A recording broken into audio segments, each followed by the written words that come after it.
So to start with, I need to add a source, and I want to capture my screen, my desktop, and I'm just going to go to this little plus, hit it, go ahead and click it, and go to display capture. Now, I'm just going to go, I can change the name to this, so if I wanted to call desktop or whatever. If you get lots of sources, you might want to name them differently, just so you can remember it, what each one is. So I'm going to go ahead and hit OK. I'm also going to hit OK again. It shows the resolution of the screen that I'm on. And notice I can only see that top corner, but maybe I want the whole screen. So I'm going to right click, and I'm just going to go to transform here, and I'm going to go to fit to screen. So now I can see my entire desktop right here, and really I'm ready to go with my screencast. So I could go ahead. What I like to do is I have a dual monitor, and I like to move this one over to the other one, and I can hit start recording. But if you only got one, you can just go ahead and hit start recording.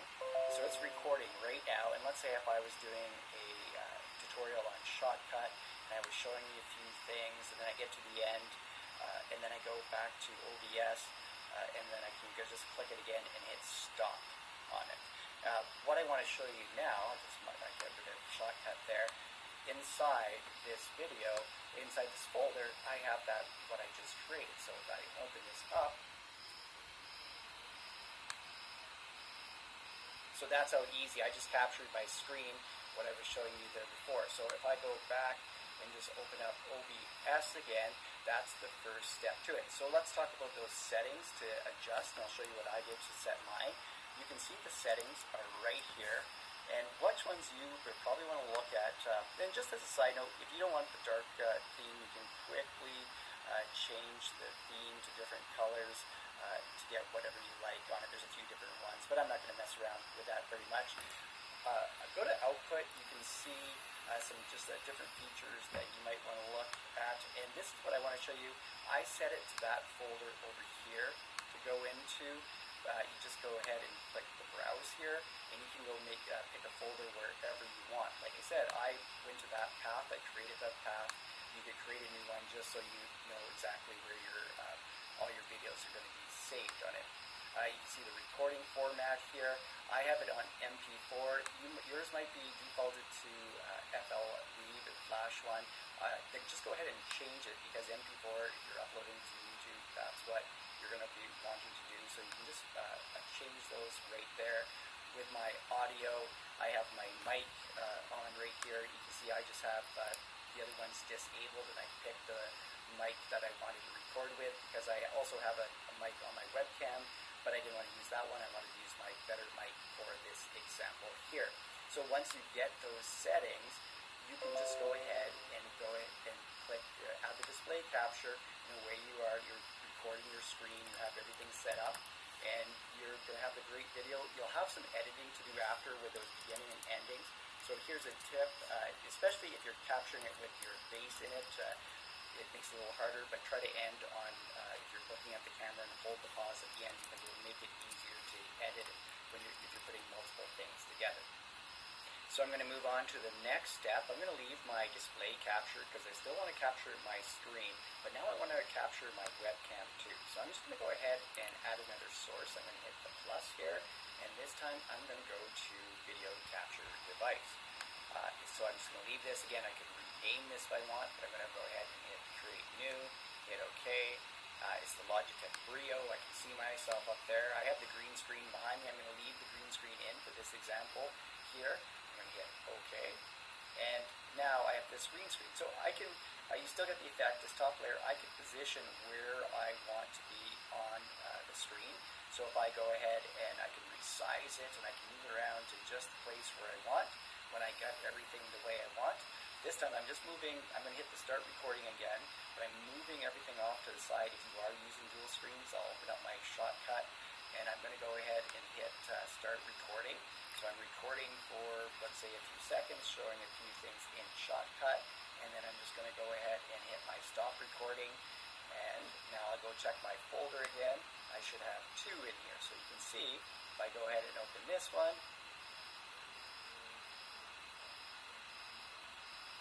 now I have myself with the webcam inside of this. So now the next step is I want to get rid of the green screen behind me, and that's just a few more clicks to do. So just so you know, I'm using the Elgato green screen. I just love this one. It makes it so easy to just pull it up, put it down. I'll put a picture right here so you can kind of see it set up in my office. And I do have lights shining on my green screen just because it makes it so much easier to light that up, get rid of any shadows when you're working with green screen. But I'll put the links to my kit, what I use with my camera and mics and everything on this one. And I'm going to add filter. So when I add the filter, I'm going to go to the effects filters here. I'm just going to hit the plus, and I want to go to chroma key. So I'm going to go to chroma key, add a new one, and you can see now it's already adjusted quite a bit. And with the lights on and everything, it works very well on this Elgato screen. I just find it works very good. It just removes the background very easy. But if you need some adjustments, you might have to go through these numbers. You can see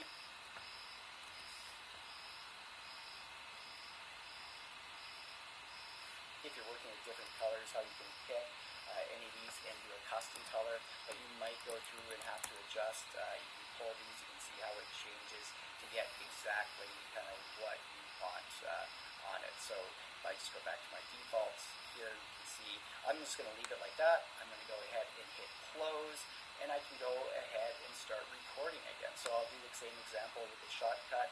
I'll just hit the start recording. I'll go down below, open up shortcut. I'm talking away, explaining how to do this video, how to use it. I get to the end, I hit stop recording on this one, and I go check my folder, and you can see this time I have my third video, and there I am. I'll jump ahead. I'm on top of shortcut, giving the same effect that I do with Camtasia. I'll just go ahead and stop that one. I'm going to go back to OBS. So you can see OBS can be a very powerful tool to do all these things. Make sure you get your settings correct on these ones. Another setting I just wanted to point out here is the order that you put these things in. So you can see I have video.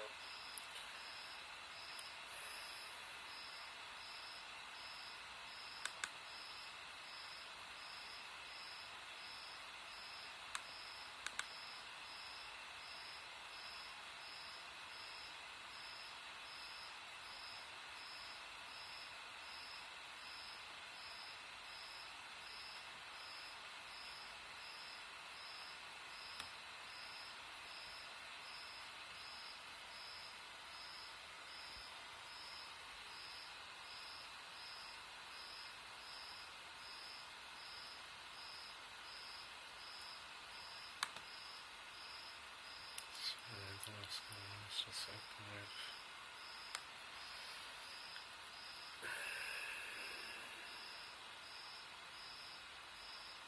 I don't know where there should be actually a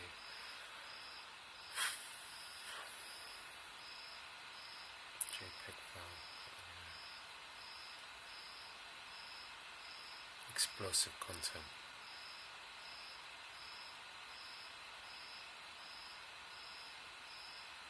Is the car being used? Ghost car? Ghosting people?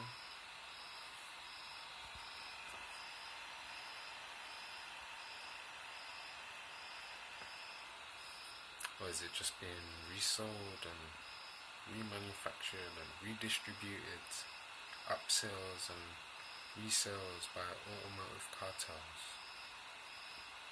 medical cartels, trying to scare the living daylights out of people, vehicles, income, retirement plans, our parents' futures and financial equity within systems built on our backs.